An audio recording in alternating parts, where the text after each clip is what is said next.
Thank you so much, Governor, for joining us. So 100 days since you first came into office, what do you think is the biggest surprise about being the state's chief executive? I didn't realize how much international interest would be involved with the job. I've met with many consul generals and honorary consuls expressing interest about expanding business development and travel from a lot of different points all around the world. And as part of that, we have been focused on trying to expand international travel into Hawaii, looking at visa waiver programs and pre-clearance programs that really would allow us to bring more international visitors to Hawaii. So that's something that really surprised me. I was surprised by the interest in Asia Pacific nations about working with Hawaii in a broad range of educational, business, economic development opportunities. What are some of the concerns that these international business leaders and government leaders say to you concerning doing business in Hawaii? What's holding them back? It's not so much what's holding them back. I mean, it does start with many of these countries about expanding travel to and from Hawaii. So getting through customs is a big concern. Beyond that, it really is looking for and being aware that many countries are already making significant investments in Hawaii businesses, and so there is interest in both supporting broader business activities as well as interest in helping those companies be successful here in Hawaii. What's your selling point to international businesses that want to come to Hawaii and establish a presence here? Well, it's a couple things. Clearly, Hawaii has a global brand in not only our natural beauty here, but there are many unique aspects of Hawaii that cannot be found anywhere else in the world. Our cultural diversity, and clearly the fact that we already have so many foreign visitors coming to Hawaii and enjoying our communities. I think that that's a big plus in a lot of different areas.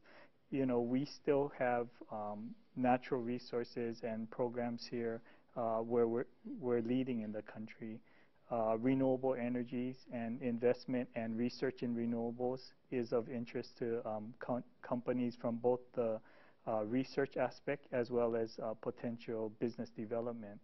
So you spoke about the international interest in Hawaii being the biggest surprise. Transversely, what has been the biggest challenge for you?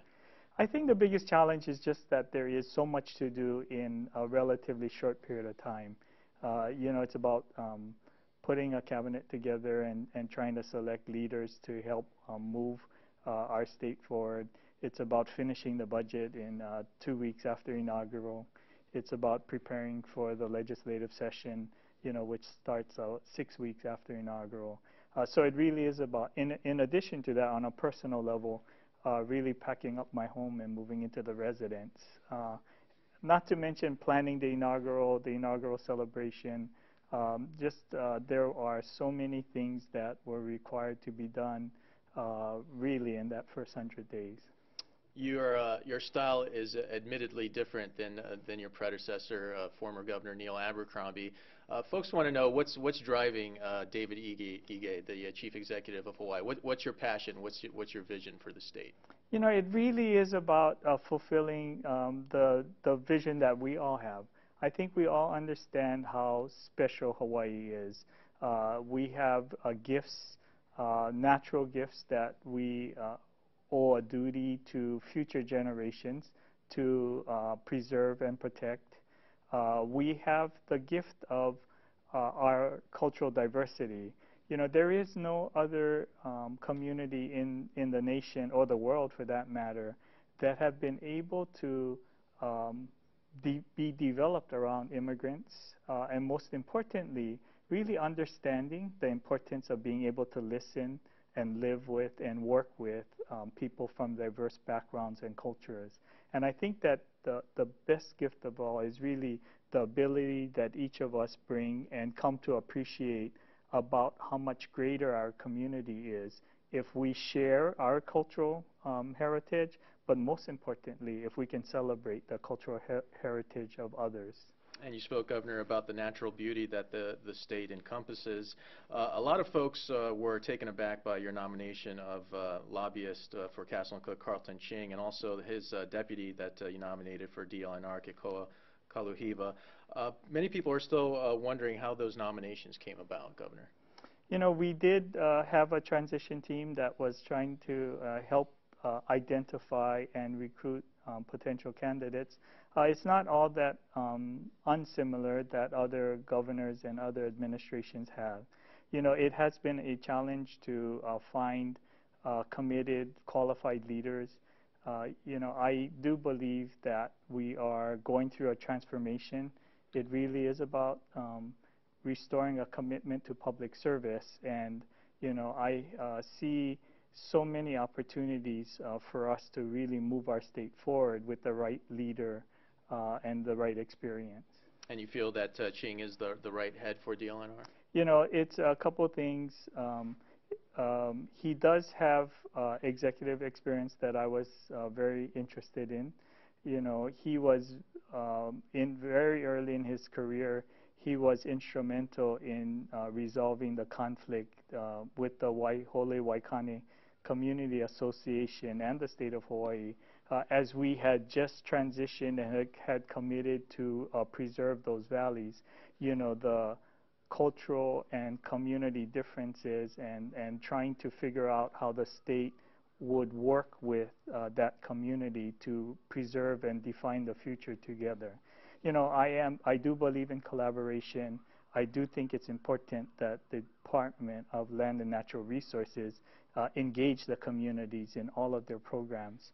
And so I was looking for a leader that would be able to do that. And the other part of Carlton's experience that not everyone is aware of, even in his previous capacity working for some of the landowners that he has, he did have responsibility for water development and water resources, for preservation and conservation, as well as designation of important ag lands and other land management kinds of functions that are important to the success of that department. Carlton Ching was quoted as saying that development is also a part of conservation, and his full Senate confirmation is coming up shortly. Yeah. What do you think about the opposition that you're facing with this nominee? You know, we have been going out and meeting with as many groups as are interested. I've met with a number of them. I know that Carlton has gone out to meet with them to talk about who Carlton is and what his perspective is. You know, I am meeting with as many people and organizations that want to meet about the nomination. You know, I think that if you look at Carlton, the person, and his skill sets and what he brings to the job, I think that that's the important part of it. You know, I have more comments about the performance of the Department of Land and Natural Resources than any other department after being elected. You know, and so I was looking for a strong manager and executive because I think that that would be fundamentally important. You know, I have spoken with Carlton. He does have experience in several key areas, land management, resource management, and game management, which are all part of the responsibilities of that department. You know, and I think you know, I think people need to realize that I think any of us who take a job really need to embrace the missions and goals of that organization. You know, and I am confident, and I've talked with Carlton a lot about what we should be, what the mission of that department is, and he clearly understands that if he is given the opportunity and confirmed by the Senate, that he would work for the people and the people of Hawaii in a role that would allow him to focus his energies on preservation of the natural resources, cultural, historic properties that are assets to our community. At the same time, bring his managerial executive expertise to allowing us to make the operations of the department more effective and efficient. And certainly a large department with many divisions.